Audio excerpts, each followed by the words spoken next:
Even our own groups here, we monitor them with intelligence. Here, of course, we have very good intelligence. Like, for instance, we have got two Kenyans whom we arrested. They were working with Chagulanyi's group, that they are experts in riot. Mu mawulire ge tulinawo General Mu7 candidate wa NRM kwa president alabudde Bobi Wine n'abavubuka abayinza okwagala okutabangula lino eggwanga n'abajjukiza ebyaliwo November nga 2. Awono ayogedde mu interview empanvu gyenjagala osokolabemu bannayuganda bali mu gikubagabanyako birowoozo nawe oyagala ompendowoozayo. Yakakasizza nti bannakenya abakwatibwa bano be babadde babalina abakulu nga bagamba nti bano baali babasuspectinze okubeera ba top rioters okwagala okutabangula eggwanga lino era babajja ku campaign trail ya Kyagulanyi Center Robert. Mu interview ya Stireno ayogedde n'agamba nti tewaba eyetantala okubaako byayokya ebira mu bigambo bye newamu kuko kenjagala okusomera kano nga kabadde kakulu nnyo. Agambye nti abazungu beeraliikiride ku ggwanga erya Uganda. Wuliriza bulungi nnyo bino bigambo bya General Mu7 byenjagala ompeeko endowooza yo. Beeraliikiride ku ggwanga erya Uganda olw'ensonga nti limuvinga mu maanyi. Era n'ayogerako n'agamba those are the groups sponsoring youths riots mbu baagala kookya Kampala. Mbu waliwo abaagala okookya ekibuga. Twagala kookya Kampala. We're not going to coach. So we pick them. Then after some time, we release them. It's no problem at all for us. Because you remember, like the other time, there was Tajakura Ira.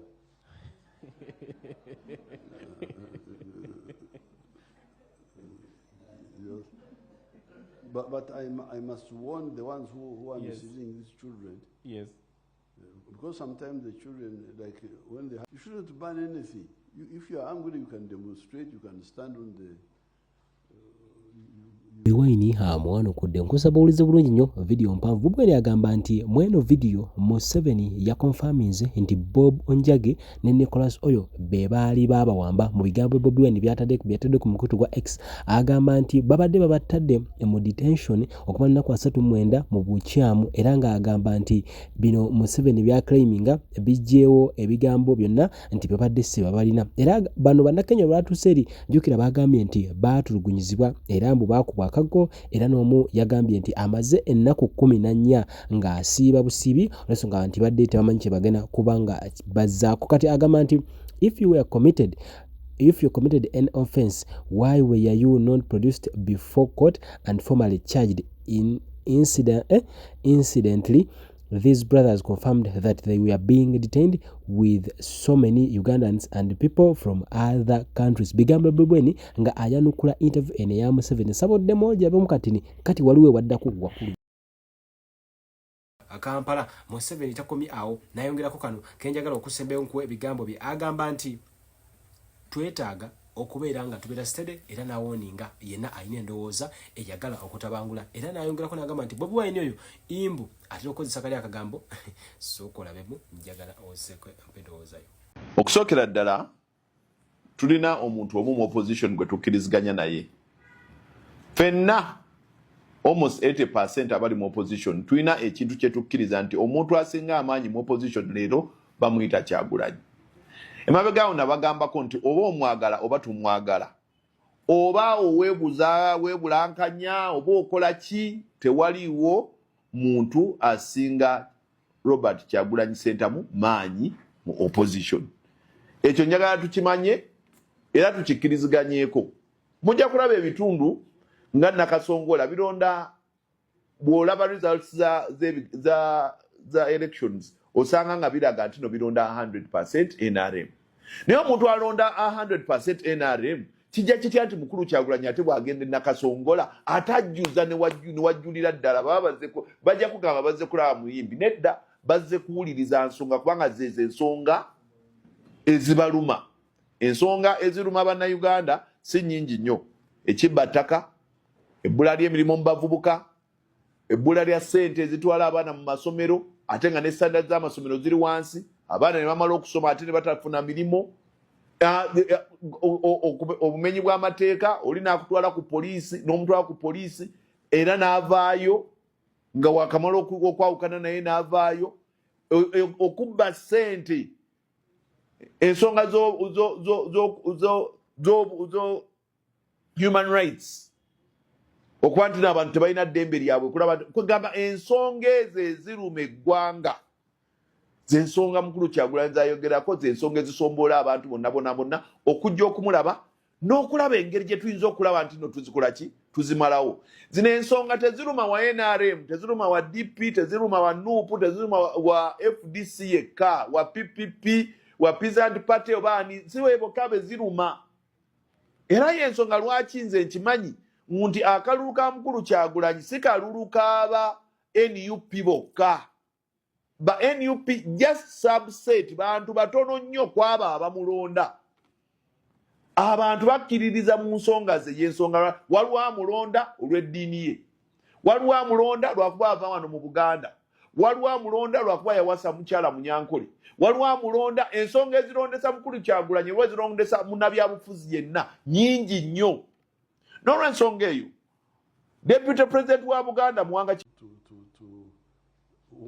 what these foreigners apparently want, like Uganda, they are very worried about Uganda. Uganda is moving, very strong, industry is growing. We don't lack anything. We have all the food, we have all the raw materials, we have all the industrial products. We are now going to get our oil. So they are very worried. And some of them have been talking with our confused people. That they should have contracts, how to control our national parks, how to do this, how to do that. So those are the groups sponsoring these children to do bad things. But they are easy to deal with. For us, we have no problem. We dealt with them. They've been trying to do it for a long time. Ebigambo Dagala mbalamusiza bannayuganda amanya mbwateeka mu MP Gara West. Njagala kwetonda kulwa abanyankole bonna, kulwa abanyankole abantu abava mu Western Uganda. Njagala kwetondera muganda waffe Kyagulanyi Robert Sentamu n'abawagizi be bonna abali mu kabira z'abantu zonna mu ggwanga abamuwagira nga n'abanyankole kwebali kulwe ebintu ebyabatuuseeko. Kyensuubira nti oluusi abamu muyinza okukitunuulira ng'ekikolwa ekyobusosoze mu mawanga, naye nze kyenyinza okutunuulira nga kikolwa kya butiitiizi ku lw'okutya olw'okumala okulaba nti abantu basobodde okwaniriza Kyagulanyi oluusi engeri gavumenti kyetasuubira. So njagala beetondera, nze okwetonda sikoowa era kintu kyangu nnyo. Njagala kubeetondera ku lw'empisa z'abantu baffe abamu abaagala okusiiga ekifaananyi nti abanyankole balina empisa embi, abaagala okusiiga ekifaananyi nti abanyankole bamanyi nti tebaaniriza bantu, abaagala okusiiga ekifaananyi nti engeri gye twanirizamu abantu kubakuba miggo. Banange twetonda, bannayuganda tubeetondera.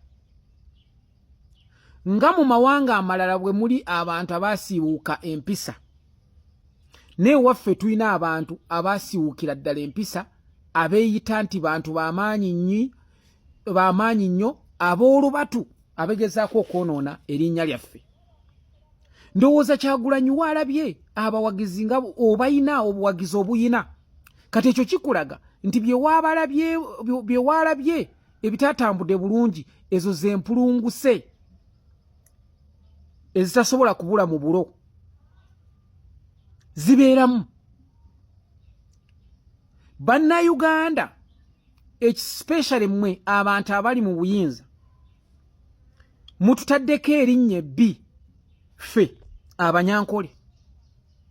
Buli muntu buli lwatunuulira omunyankole alaba ng'omuntu amubbye mu nsi, buli muntu atunuulira omunyankole amulaba ng'ayina empisa embi, buli muntu atunuulira omunyankole n'amulaba mu kiti ekirala, naye nga mmwe abali mu buyinza ababukozesezza obubi mutuuse okuvumaganya erinnya ery'abanyankole.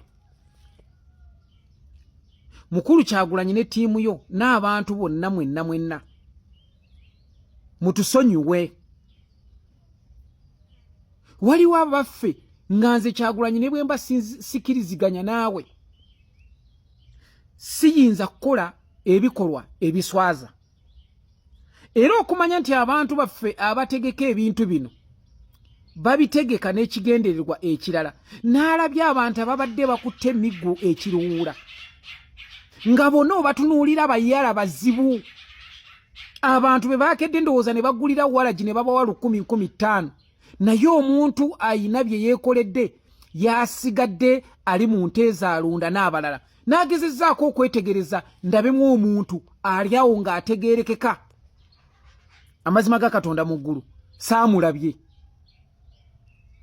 N'alabye bano kankugulire walagi genda okola ekintu otuukirize ekigenderwa, nze sijja kulabikako. Abo n'abalabye.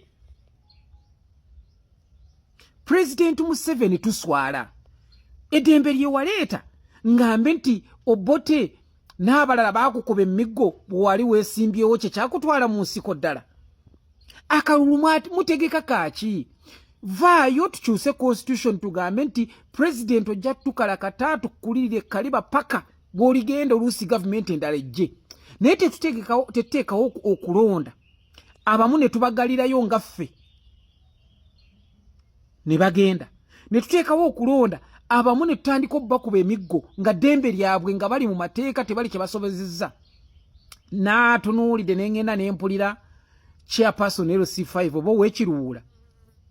Amazima ga Katonda mu ggulu simanyi level yo education gy'oliko, simanyi level yo education gy'oliko. Ewatuuse okugamba simanya banoopu babadde babba keeki, babadde bakola ki, simanyi ne bakuba abantu, simanyi balina obugundi bulina emisumaali. Tolowooza tuli bajega. Bannayuganda balaba era basinga baakusekeredde. Bannayuganda tweyise nga Abannayuganda abalungi. Abankole awagira Kyagulanyi genda omuwagire, awagira President Mu7 genda omuwagire. Naye ebintu bye mwalaze, it is not a true representation of Banyankole. Ekyo nkivumirira, and we shall not entertain that. What they want is to control the resources of Africa. Because Africans also may make their own mistakes, but even if they make mistakes, why do you riot? Because you see, when you may burn Mu7's house,